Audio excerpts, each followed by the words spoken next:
I'm very glad to be here in this evening with Albert Voorn, one of my idols in the sport. And he has combined stylish riding, beautiful riding, but also with efficiency. He was individual silver medalist in Sydney. He was also the national champion. And I'm very glad to be here this evening with Albert. The first question for you, Albert, I'd like to know, do you consider yourself as a talented rider? No, definitely not. Others do not agree with me, because when you achieve something, then people think you have a lot of talent. For example, first of all, my natural eye for the fence, for what we need, is not there. So everything is developed. And the majority of things that you say is really that somebody taught me or that I picked up from somebody and that you put in practice. But it is not that I say it comes naturally by feel. Definitely not. Maybe the talent that I have is that they don't have to tell me twice the same thing. Okay. And that you say in the need to be as good as you want to be, that is maybe that you pick up the things easier, and that maybe is a talent. But that you say the feeling of the riding, that everything comes natural, that has been very slowly developed through the years. It's like you had a talent to be a good learner. Yes, definitely. So you learn to have an effective procedure of yes, of putting the information together. Yes, and what I really, as a young guy, wanted to do this, and I said I want to try to become the best in my trade. And then as a young person you have certain people to which you look up to. Mm-hmm. And that was first Eddie Mecken for the position how he sits on a horse. Then at that time Franke Sloothaak, the flat work of Franke Sloothaak in the time he was riding for Alwin Schokkemöller. And then the man that I can say changed my life actually was Ian Miller. He taught me things like that the horse should always jump in his natural way, and that actually was the last thing that you say, yeah. And then through the years you discover things. One thing that I wonder, normally people that are not so talented or that it takes time to develop those skills, it also takes time to develop like the confidence that you can be good in the sport, and later on the confidence that you can become a trainer and things like that. Do you believe that for you that came later than for other riders when you compare in your history? That feeling of being very good came later for you? 100%, because I rode pretty good with the pony. With the pony I rode pretty good, but then with horses as a junior or as a young rider, I did ride dressage at the junior European Championships in Aachen, but that level of those days you can't compare it with now. And I felt when I was riding, I always felt it took longer than I wanted. You know, it took me longer to develop it. Absolutely, yeah. Okay, interesting. And you told about some of the trainers that you had before, and you were presented some systems, different systems. And I'd like to know more precisely what led you into that big moment that you had with Jan Miller? Were some kind of frustrations before that the systems were not really working, or it didn't combine to your beliefs or the horses you had by that time? Tell me a bit about that transition. It used to be very hard before, and later it used to be much more softer. That click that you had that was so important for your career. Always I have been looking if the riding and the things I was doing, could it be done easier? You have, for example, a certain system in which you have success, and then you run into horses because you ride horses for owners So it's not horses that you buy that suit your system or the system that you're riding in. So you have to always deal with horses that are available. And there was one horse that I found difficult to deal with, although I was winning with it sometimes, but not in a way that I said it is easy. And then so you were always looking, is there a solution available that it can be done easier? And at that time Ian Miller was going very well, and the way he was riding Big Ben, and I say that could be the person that really could give me that last step. And it was then through Emil Hendricks who organized a meeting with Ian Miller at the barn that I rented at that time. And then Ian came for an afternoon. I rode the horse, he rode the horse, and I rode the horse again. And Ian gave me the explanations. And going in that afternoon, I was thinking black. Mm-hmm. And getting out of that afternoon, I was thinking white. And I say, wow, what a relief is this. Those things only can happen when you're a rider that has success in a certain way, when you're totally open. Mm-hmm. And that the person that is explaining the things to you explains it in a way that you get it. And that everything falls apart, came together that afternoon. His way of explaining to me, the openness of say, I want to do it better, or I need to do it easier. And that fall apart. And actually it was in between two shows. I came on the second show because the show before I was best international rider. And I came on the other show, and you know, people that were colleagues that observe you and say, you ride in a total different way. You have been so, I said, I think this is better. No, it's impossible. And at that show I was second in the Grand Prix with a total different way of riding. At that time of my career, I had then the ability to do that, to change quick. Okay. And also because you are believing in it, then it also goes quicker. Eh? Let's say if he would have explained me things that I was doubting, then probably it would not even have worked. Mm-hmm. But I was totally convinced to what he told me was, and it worked very, very well, yeah. And that actually, I'm still every day enormously grateful for it, that happened, because I'm getting emotional about it, because it changed my life, yeah. That's amazing. If you could describe in terms of, in a practical example, what should be, or what was one of the main things, was about framing less the horse, or was about sitting lighter? If you could describe some of those key things of these days, what do you think were the main things technically? Yeah, it is absolutely not framing the horse at all. Mm-hmm. And the first thing he said, always make sure that the horse is totally allowed to jump and to go in a way that is naturally to that horse. And I never forget when Lynn, his wife, was together with him, and they were discussing it a little bit, and I was riding to the fence, and the horse was putting his ears backwards. And he said, Albert, you still do too much, because the horse is busy with you instead that he's busy with the fence. Mm. And you know, those things, and that is hard, because we as a rider, we go to the fence, you have to see the distance, you have to give leg, we always do more than we maybe should. And he said, you have to try that he's totally focused on the fence, and that he does not think about you in the saddle.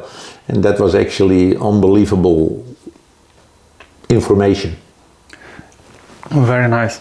And the fact that when we are able to do less, do you think this can be related to riding a bit less emotional? Because there was a moment I realized in my career where I was moving too much, and I was thinking to myself, this is because I am too emotional.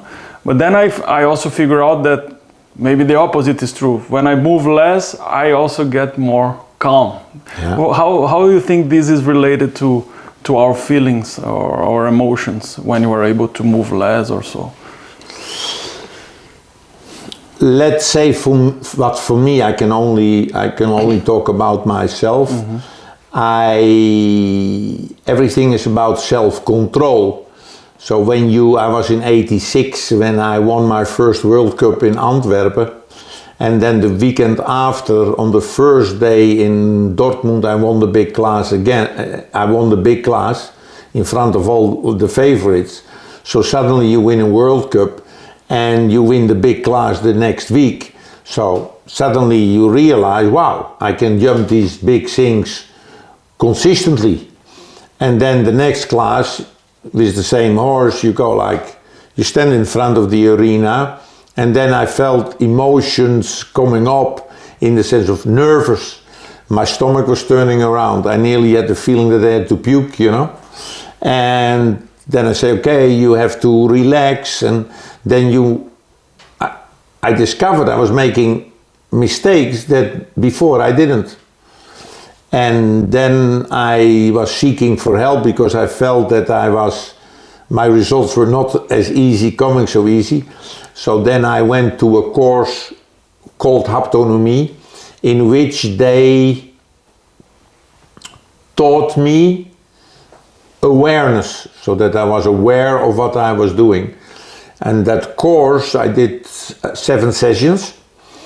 And because when you talk about emotions, I'm a very emotional person, also at that time very angry person. I would blow up, I would get angry and you better get out of my way. And I must say I did 7 sessions there, and those sessions totally changed me in my character.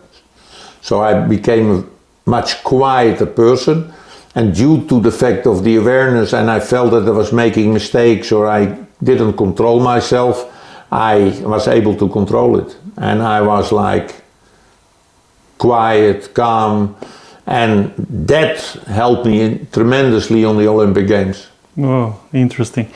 And once you told me that part of the information that was given in those sessions was about awareness in a way that you are in balance or straight, sitting on the car straight. You tell me a bit about that, what you once told me.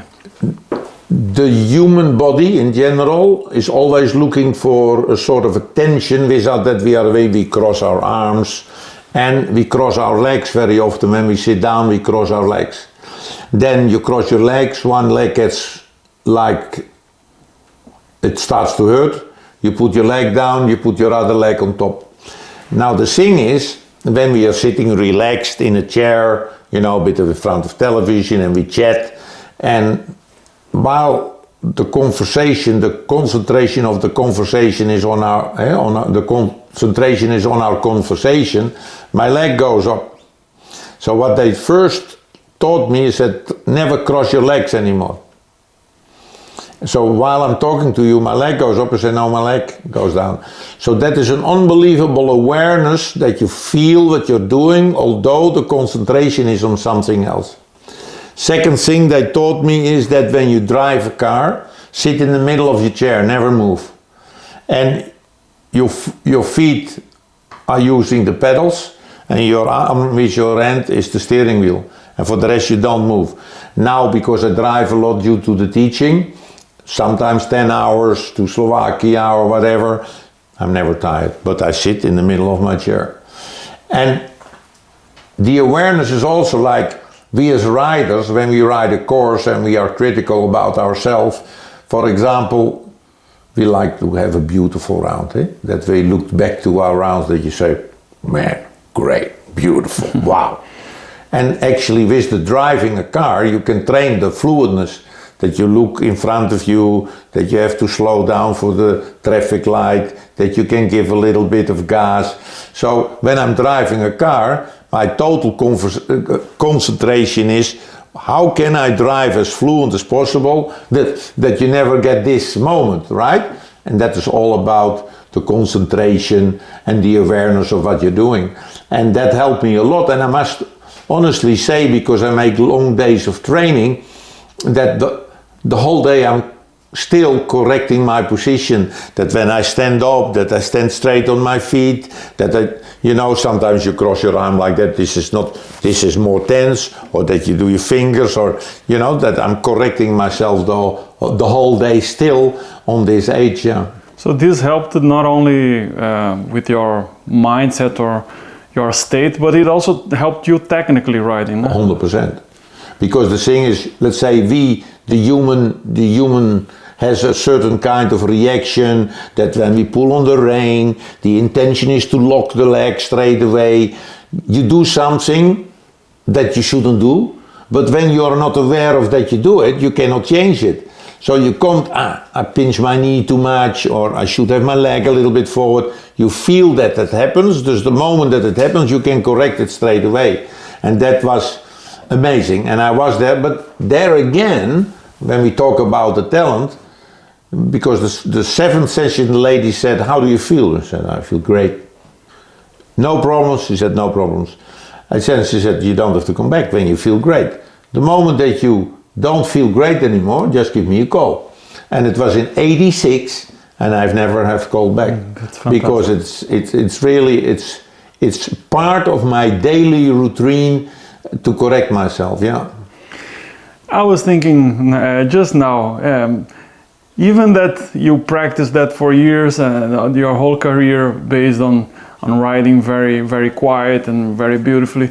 But let's say when there is this exception, or there's this moment in the round where a big distance appears, or a jump off that let's say that your soul asks you to be a bit wild.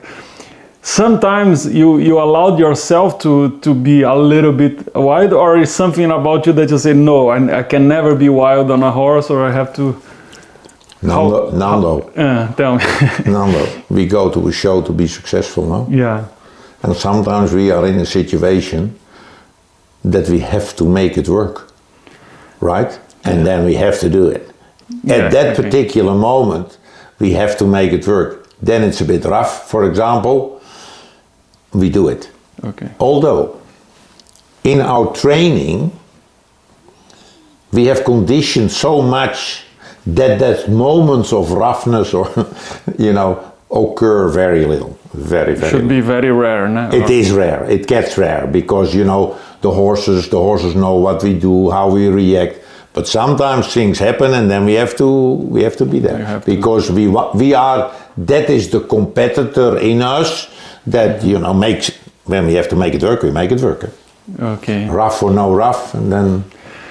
Before we get into some of the technical details that I'd like to ask you, I'd like to go a bit in our conversation about Sydney, because I was there. I was 24 years old or something, and I was really impressed when I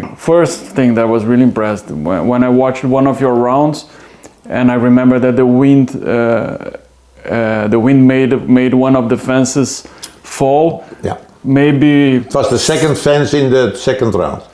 Maybe a few strides before you were coming. I was approaching the fence, and the fence fell down by the wind. And I remember that by that time you stopped, you looked to the jury, but I was very impressed that you came back as nothing happened, like really focused. Tell me a bit about what happened and how was the feeling that day.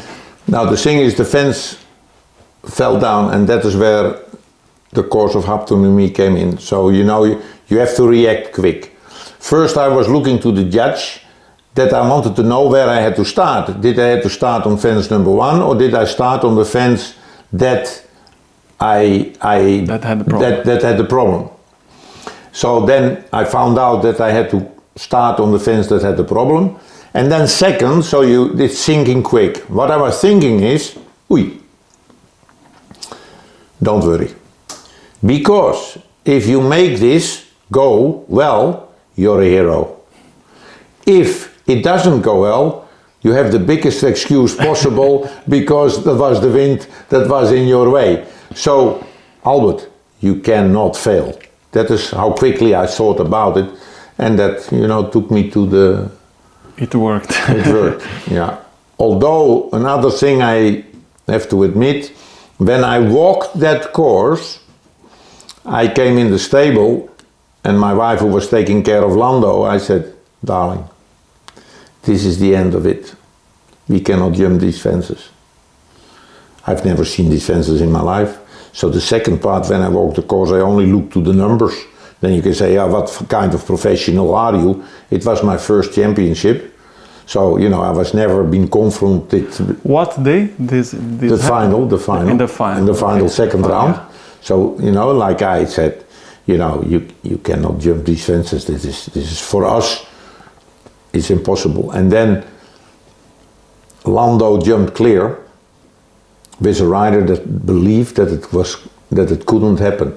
And that was actually amazing that the horse, because I got him when he had a little stop in him, and that, you know, he jumped out of his skin, and that actually was amazing that the horse has given everything possible. Yeah.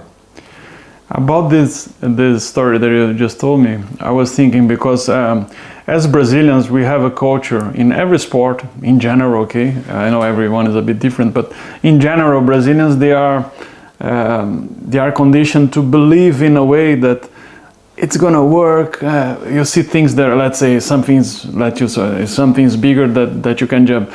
We pray, we say it's gonna work. Let's make it work. Let's go. And we are very emotional about it, but let's say we are usually more optimistic than realistic. Mm-hmm. When you tell me this story that it's very it's the opposite, like I believe or I know that I cannot do it, but how can you still be able to do it, let's say, because some part of you have to still fight or to still believe, or somehow how does it work? The thing is, I'm a very realistic person. Mm-hmm. So for me, walking that course, seeing the fences, then I said, you know, this is not possible, but you're there, mm-hmm. You're a professional, and you do everything possible to make it work. It's not that you say, I don't believe in it anymore, that it is possible, that you then throw the towel. Okay. You don't throw the towel. That is the only thing. Yeah. It's like you are realistic, but you have a mission, you are a professional, of course. And you still do the best you can. Of course. It's not that you say, I don't know what to do anymore. No. This is the job we do. And then, you know, but I thought I said, we can't get to the other side of the fences. You know, that is what I was really thinking. And the horse did it really good. So, yeah. So let's go back again to the principles of riding. One of the main things, our main discussions about horse riding or to learning or training horses is about head position. So you definitely don't think we can ever be really busy about putting the head down.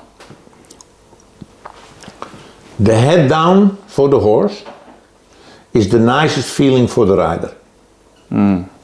Because that is such a nice feeling, we ask the horse to his head down too early in the moment of riding him. Mm-hmm. There is not one horse that will not put his head down. But because we actually want his head down when we walk out of the stable to the arena, it's all too early. And we ask that question too early, and that is why it's causing more problems than it should be. Our luck is that we are show jumping riders. And if you really watch the horses when they jump loose in freedom, or you see the horses in the course, when the horse is approaching the fence, they all put their head up. So then our show jumping horses, most of them are very differently built. The majority have an underneck, where horses that have a neck like that, in the rideability for what we want, because the rideability comes out of the dressage principles and everything. When they are physically made with a neck like that, it's much easier for them physically to drop their head. The moment that we give the horse the freedom to function like he naturally functions, we have less problems because we don't ask him a question that he physically finds very difficult to do. Then you have, for example, in character, you have horses that are different. You have easygoing horses, like people that are easygoing. Then you have horses like Albert Voorn, that before they are told something, they question if that the question is asked is right or wrong, right? When that sort of horse with that sort of mind is asked a question that physically is very difficult for them, then they go in protest. And that creates then problems that you can avoid when you don't ask those questions that are, let's say, physically difficult for them. That is where I go out from the principle that our horse only needs to go faster, slower, turning left and right. And anything else is for what we want to do, not a necessity. And when we allow the horse to do it in a way that for that particular horse is the most easiest way, we have less problems. So that is actually what I then learned from Ian. And for example, when horses are more active behind, and that feeling that they are, even with the head a little higher, but they are sitting a bit more, you also that you don't worry too much when they have to have more engagement, let's say. The more active a horse is behind, some horses have an unbelievable active canter. And I had now in Rome this weekend a girl on a big horse with a lot of active canter, and that she could the horse hardly allowed her to sit. The longer we leave him in his frame, the less active that canter gets. And we are from out of the dressage, and so we are a little bit in our mind grew up with that you say we need to collect the horse. And that horse is then, when we collect him more than what his natural length in his body needs, or what the pace you're in is asking, or the exercise then you're doing, then they are over collected, and then that gets only worse. So the more activity, the more action in the hind leg, the less, so the more engine, the more I try to calm down that engine, and that is by allowing them to be as long in the body as possible. But being long, not by pushing him open, but by sitting so still that I don't pull him together and I don't open him up, so that he's totally in a natural length. And for that idea to work well, I presume you do things in a very good balance. And let's say also to have a calmness, because let's say if some riders they do less, but the horses are getting downhill or stressed or too fast, then also doesn't work. Or how do you see that when The biggest problem where riders are dealing with is first of all that the horses are too fresh. And they have an energy in which they want to go faster than we need them to go. So I always make sure that the freshness, the energy that is too much is out before I even sit on it. Mm-hmm. So actually that their need to run away is not there. That can change when you approach a fence, for example, and that the horse gets excited about the fence he has to jump. But that is a different thing than freshness, because very often we are pulling on the freshness of a horse. The horse is excited, wants to go. And then when you have a sensitive horse, you have to hold him. Because you have to hold him, it builds up more pressure, and then it's very difficult to come to a point in which the horse is totally calm and totally relaxed. That is why I want them quiet before I sit on them. Okay. And then it's much easier to handle. But that does not mean that they are exhausted, eh? Mm-hmm. That is a different thing. When the horse is difficult in the beginning, I make them a little bit more tired than maybe he should be. But then you come to the point where you say, now I can read this horse very well, now I feel him good, Now I know exactly when or how much work he needs before he is rideable. And I always solve it on the lunge line. I allow the horse free on the lunge line to go, to balk, to play, to move, and that he comes to the point where he says, and that I learned from Mr. Booth when I was 12 years old, when we as kids of 12 years old had to launch our riding school horses before the first lesson on Saturday morning, that they didn't buck us off. And I was 12 years old, I'm turning 70 now. In all those years, nothing has changed. And I've never found a solution what was better than the launch line. But then again, you know, you hear a lot of cons against the lunging and we are exhausting. No. We are not exhausting horses. We give them the freedom to warm up without a rider on top. We give them the freedom to play, to run, to do, and then they come to the point where the horse is, fine, I'm ready. If I would if I would resume a bit that philosophy, does it mean that lots of problems that we encounter by let's say control problems and things like that, they actually due to the fact that we want to control too much, and that creates kind of a tension that in the end they are more against us. So you try to eliminate from your riding all this, let's say this garbage or this extra movement or extra demand, that they cooperate, and then it's easier. So it's basically let's say when you say if we want to control too much, there's nobody that wants more control than I. Okay. Like when I think in my head that I want to go faster, it has to happen.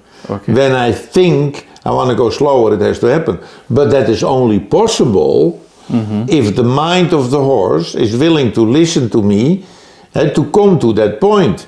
But when we have a horse that is too fresh and his concentration is everywhere else except on me, then that to achieve that is very difficult. So I have to come to that point where the horse says, okay, I'm ready to listen. It's with kids, it's with dogs. Let's say we go out of the house and we walk the dog. You know, the dog is excited, the dog is fresh, the dog, you know, and that point of listening for the dog is, and then the dog, you play a bit with the dog or the ball to run, the dog gets tired, you say, sit down. Boom, they sit down. But when he's excited, you know, before he sits down, it takes 3, 4, 5 commands before he sits down. But when he's tired or that energy that is too much in him is out, they listen straight away. So you are still very exigent in terms of, you are still very sharp on the aids or how quickly you want the response. It's just that you are not too busy with framing or anything that can bother the natural balance of the horse, but you still very exigent with how is my accelerator working or how are my brakes Absolutely. That has to be like oof. Yeah, because we are we go approach events, something occurs, he wants to go faster or he wants to go slower, and we need to react, and then the horse has to react. The moment that our horses are reacting later, we run into trouble, and we like to stay out of trouble as much as possible. For that reason, horses need to react. Okay. And the biggest problem today is that, because of the arenas that we have, that riders stop when the horse has to poop. You know? And that is, you know, we stop because then we have to pick up the droppings. If you ride the horse and the horse has to poop, you give him a good spur and you give him a good whip and you ride him 3 days forward, you don't have to pick up the poop anymore because he will not poop while you're riding. You know, and we go in dressage test, or we are going to fence number 1 in the arena, and he slows down, he doesn't react on your leg, and boom, we are in the fence. So it's not only for the safety of us, but also for the safety of the horse, because we don't want the horse to get hurt when he falls into a fence because he doesn't react to the aids. And when I ride a dressage test and I go in the passage or whatsoever and the horse starts to poop and then what? He stops? No, you can't have that. It's just a matter of habit. Okay. I'd like to talk about things that I heard when I did a lesson with you. Some of those things, I think, for me was the first time that was presented to me in the way you presented this information. One of these things, it's about when we turn, that the inside leg should not lock the movement in. You see it locking into an idea. You said something like having the inside leg a little bit forward. That has something to do with the movement of the horse, or how they freely move, or how they feel about our leg. What's the explanation about not locking the horse into an idea with the legs? On a later age, not so many years ago, then I talk about 2020, I'm riding a horse and I'm riding to the fence, and this horse was always taking me too much to the fence, more than I wanted. And I go like, I don't give any leg. How is it possible that he still pulls? So then I was alone in the arena, and then I go like, I don't give any leg, but maybe still I give more leg than I should. So I rode to the fence, I stick my leg forward, but like my foot in front of my knee, like, you know, really like, the horse didn't pull at all anymore. So I go like, so I repeated a couple of times, then I start to think a little bit about our reaction of a rider is when we go on the circle, for example, you make the horse turn, you ask a bit of your inside rein to turn. First thing your leg does is lock onto. When we go and turn to the fence, for example, we do the same. The leg that locks onto the horse creates more weight in your hand. The reaction of the hand is straight away to pull, because we get more weight in the hand. So I got like, so I turn to the fence, keep my inside leg forward. I say, hey, he's not pulling anymore, because he's not pulling, there is no weight in my hand.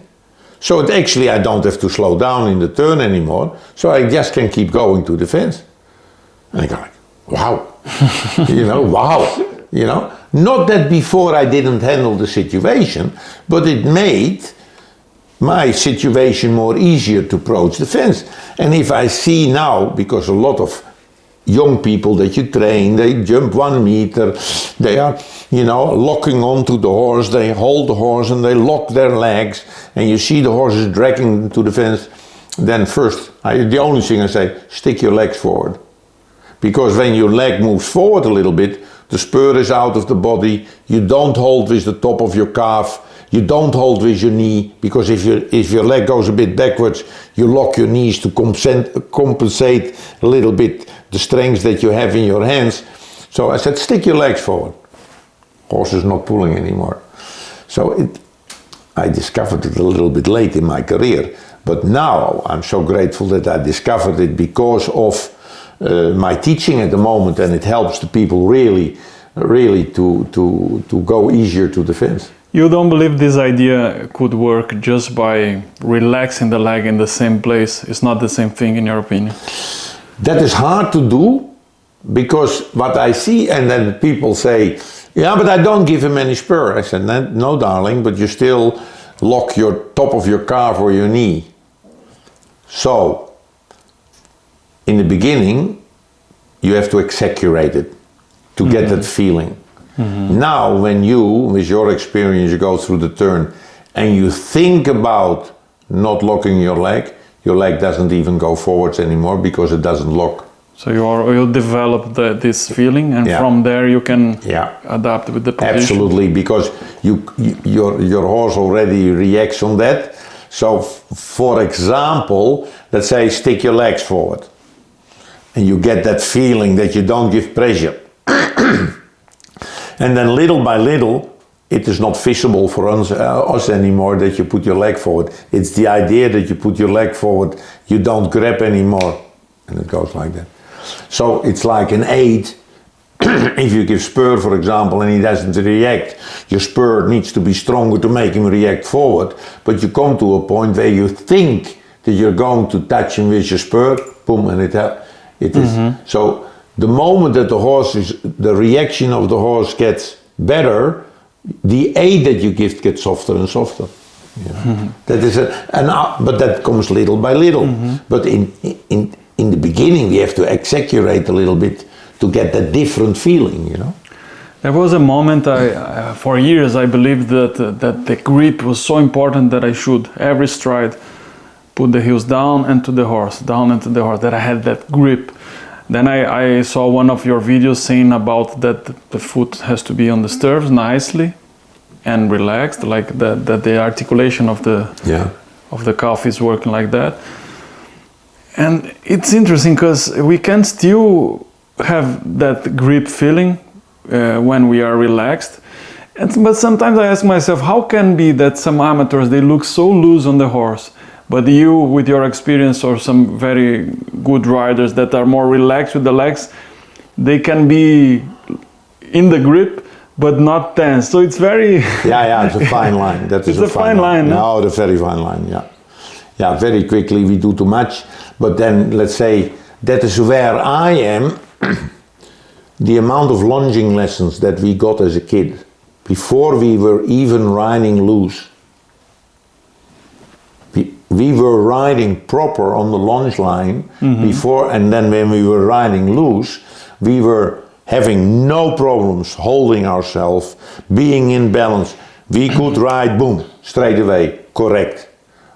Now, when we teach people, they go to a riding school because they don't pay enough money for that private lesson. The riding school puts them in big groups because it makes more money. Not because riding schools get rich, because just to survive, because it's unbelievable. So the amount of time that we are educated to sit comfortably, relaxed, quiet on a horse is too short. Then they want to make the people jump quicker than they should because they are not ready to do so. So what we get is that the time for a rider to develop in the saddle, to sit how you should sit, to function correctly, is too short. I also remember from the lesson, for me was also, that information was a game changer, when you told the phrase, don't influence too much with your seat. And I was reviewing my whole career or my beliefs, because there was a moment I was a big fan of Frank Zlotak, and I always looked how he had this driving seat, like with the motion, and I believed that this thing was creating that activity from the hind legs, which I still admire. But then I was thinking why I was so many times in trouble because of that. Because what I think in my case was the biggest click is back. I was driving with my seat because I had a lack of good legs. I was lacking of leg efficiency. Tell me a bit about, you don't believe at all in that the influence of the seat in a way that is driving the movement, that is not so important or not important at all, and the leg is the most important? I only use my foot with my spur. When the horse is very sensitive, I only use my foot without spur because he is so sensitive on the touch of the foot that I don't need spur. When you sit on a horse and you don't move, we allow the horse to find the collection necessary for the pace it's in and the exercise that you're doing. The moment that you push with your seat, you open the body up And then we, as show jumping riders, have to hope that the forward distance comes up. But very often we go through the turn, in my case, because I see my distance is very late, and I have to wait. Then when you push and you push, you can't wait. When you push, he can't collect himself to be able to wait. When you push his back down. When you push his back down, you open his body up. So the quieter you sit, the easier it is for the horse to find the collection necessary for that situation. So I only use my foot with my spur. Today, you see riders working a lot. Then they get a spur mark. Then they take the spur away. Or they put that elastic band around the body. What you then create is that you even move more with your leg or push more because the horse has no reaction. The moment that you say, I get a spur mark for overdoing, instead of taking the spur away, put a sharper spur on, that you hardly can touch the horse, that when the spur is touching the horse, that it teaches you for not squeezing anymore, and then you avoid spur marks. So in the end, that response to the aids, or let's say sometimes being a bit stronger, either on how we stop a horse or either on how we want them to go forward, but sometimes by being stronger in the idea, we can be lighter in the end. That is absolutely. Because you have to, when the horse is not reacting, you have to insist that they react. But then after that you are stronger, either with your hand or either with your leg, you have to be super soft. It's the squeezing all the time that they are dead for your leg, that you cannot stop squeezing. So you have to make sure the horse has to believe. When I go slower, that hurts in my side. So it's better I keep going because I don't like that feeling. When he runs away, and I don't like physical strength, so sometimes we go to a fence. The horse sees the fence, he pulls our arms out. We need to hold with a lot of strength. Because we use a lot of strength, it's very difficult to be relaxed because of the tension of the strength. I put a bit in the mouth that when the horse starts to pull on the bit, that he says, I better don't pull so hard because my mouth hurts. Because at the end of the day, it comes with a little bit of pain. We can say what we want, but that is the case. But then that bit tells him that he shouldn't pull so hard, so he starts to pull less. Then that the sharpness of the bit gets too sharp, that he comes to the point, I don't want to touch the bit anymore. So then he gets afraid of the bit. And then we go down in strength of bit, that he says, a bit that is comfortable, that you say I hold him and he reacts on that soft contact. In general, we never should have too much in our hands. This is what I want, not more. Okay. If it's more, because the horse pulls, but not because I pull. Tell me again, because I want to keep this feeling. How is your feeling? This is the feeling I want to have. Okay. Not more. I feel the mouse. So it's the weight of the rein in my hand in contact with the mouse. So my contact is without resistance. Also when you hold the rein, it's like not hold like this, right? Because that stiffens up. It's just holding it, not more. But when he pulls, I have to resist. But when I resist and he pulls, he has to go slower. He goes slower, I stop my resistance. There was one topic I discussed in the beginning of my Instagram when I started to discuss those things. I was still doing in Portuguese. I still didn't do this discussion in English, but soon I'm gonna do it. But there is a distinction that the Americans say, a distinction between the lifting, which is when you have to pull on the takeoff, or when you do the check, what should be like something like a half halt just before, when you need to create a little bit of room or to rebalance the horse. Do you have an opinion about, you just told me about the contact that you like. but let's say for some reason they are getting a little closer, and so you believe that same feeling you just showed me in your hands, you should be until the takeoff, or you allowed yourself sometimes to do an adjustment or to pull in the takeoff? When we approach the fence, the amount of weight that we have in the hand depends on how much the horse is pulling to the fence. So when he sees the fence and he gets excited and he starts to pull hard, then I have to hold him. So then the weight is maybe more than I want to have. I go to the fence, I have a certain weight in my hand. That weight in my hand is the same in the takeoff and even on top of the fence. When he doesn't pull to the fence and he's pulling less, automatically that weight in my hand is less. When I have a lot of weight in my hand, I never pull them up in the takeoff. I only hold that. And I never give, because I hold and then I give, and it makes them go forward. So when they give me a lot of weight, I make sure that I slow them down in the takeoff and on top of the fence.